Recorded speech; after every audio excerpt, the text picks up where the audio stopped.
Hey, it's Anthony. I'm back, and I'm talking about the drawbars again today. But today I'm just going to talk about the drawbar sound. And I have set up my instrument so that I have a lower drawbar sound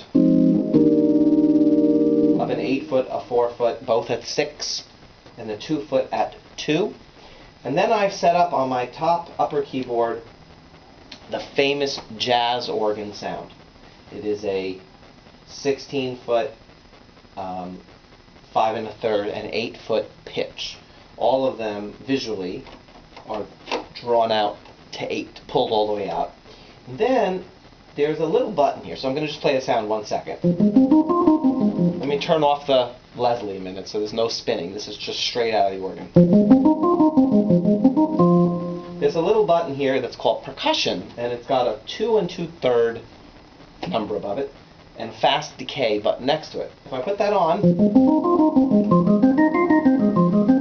off, on, you hear a little pop. That percussion, that sound, really just pops in, and it fades away gradually, but it fades away like if you plucked a guitar string or if you played a piano note. And the button next to it says fast decay, makes it even shorter. It just goes boop, on and off. And then what's left is the sound of the organ, the main drawbar sounds that are pulled out. So if I play very lightly, you just hear that. But if I play with percussion, you hear the popping of that sound. Okay? I like a little longer decay, so I'm turning off the fast button. And I have on a bass with a cymbal from my feet that I'm going to play. If you don't play feet, that's okay, but I'm playing feet, so it's there. And so the way I'm going to use this, my left, there's a kick switch on the volume control. There's like a gas pedal, like a car. It's called an expression pedal. And some people do what they call pumping, where they just sort of do that all the time.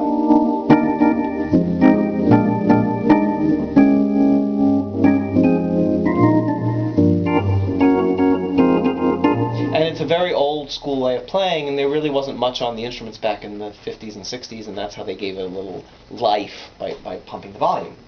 Today we have other things we can do, but some people still do that, and it is a technique and it is a traditional way of playing. Some people like it, some people hate it. You usually focus on the note, so it gets a little kick. It's a little bit tiring actually to do it, plus your other foot is playing the bass line. But here's my my sound. Now you can manipulate the drawbars, right? But I don't want to do that. I still want to add motion to the sound, but I don't want to necessarily pump it. So the instrument is actually set up on that gas pedal, that expression pedal. There are like wings. I can't move the camera for you to show you, but there are little kick switches. And the kick switch on the left will turn the rotary, the Leslie speaker, from slow spinning to fast spinning. Okay? On and off. Now I have to turn the rotary on for it to happen. So the rotary is now on slow, fast, slow. If I give it some higher pitches, you hear better. Fast, slow. So it's moving, alright? So I can use my kick switch, if I have the rotary on, to do that. The rotary off, you have to be sitting at the instrument to hear it, but the sound sort of comes at you directly. That's as if it's coming out of the instrument. A Leslie was a separate speaker cabinet that would be next to the instrument on one side or the other, or both sides if you had a lot of money. You could afford a couple of them. And you would attach little switches on the front of the instrument to turn it on or off, or to speed it up or slow it down. Sometimes they were split. You can make the tweeter different speed than the woofer. So if it's off, this was the sound of the famous Hammond organs had this kind of a sound. It's just flat. The Leslie speaker added a little more motion, and it sort of pushes the sound outwards a little more. Okay? So it's on slow now. So here's the song. If you listen to it, you'll hear me just kick that switch every now and then to get... I'm not going to really pump the volume. You probably may not even hear it on the video, or if I really have to be dramatic to do that. But you'll hear the spinning, speed up and slow down.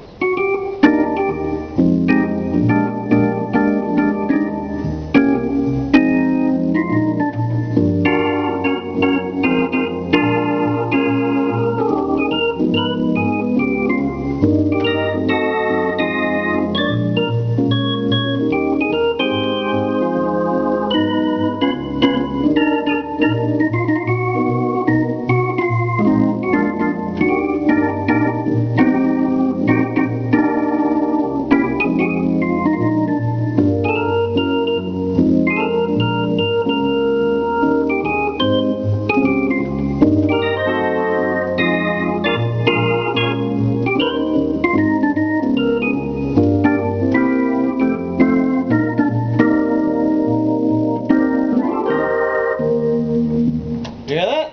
Fast and slow. It's a really, really effective way to give a little bit of sound change to the organ. Gospel musicians are really good at using it. Of course, the more sound you have on, the more interesting the combination, the more you'll hear that spinning. Some of the larger models will actually allow you to really duplicate those twin speakers with multiple woofer and tweeter speeds. Really very accurate sounding stuff. So it's an awful lot of fun. This is old school playing. We're in the 60s here. It's really neat. So I thought I would show you that a little bit so you get a little bit of an idea. The drawbars are a really, really historic part of organ playing. They have existed. They are what Hammond Company developed basically the first marketable home organ with drawbars. So that's really these harmonic bars. That's where they come from. The idea of that, and there's millions of combinations of them you can do. If you're good at math, there are 1, 2, 3, 4, 5, 6, 7, 8, 9 of them, and each one of them has 8 volume levels you can set it at. So there are 9 options across plus 8 volume levels each. And if you're good at commutations and permutations and all of that, you can figure out that there's millions of combinations. And they actually are developed into shapes. Certain shapes will give you the sound of string type instruments. Certain shapes reed. Traditional flute sound, looks kind of like this.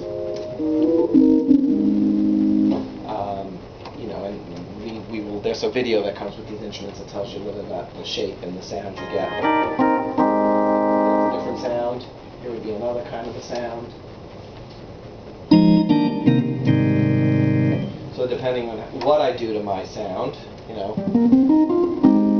mellow, more bright.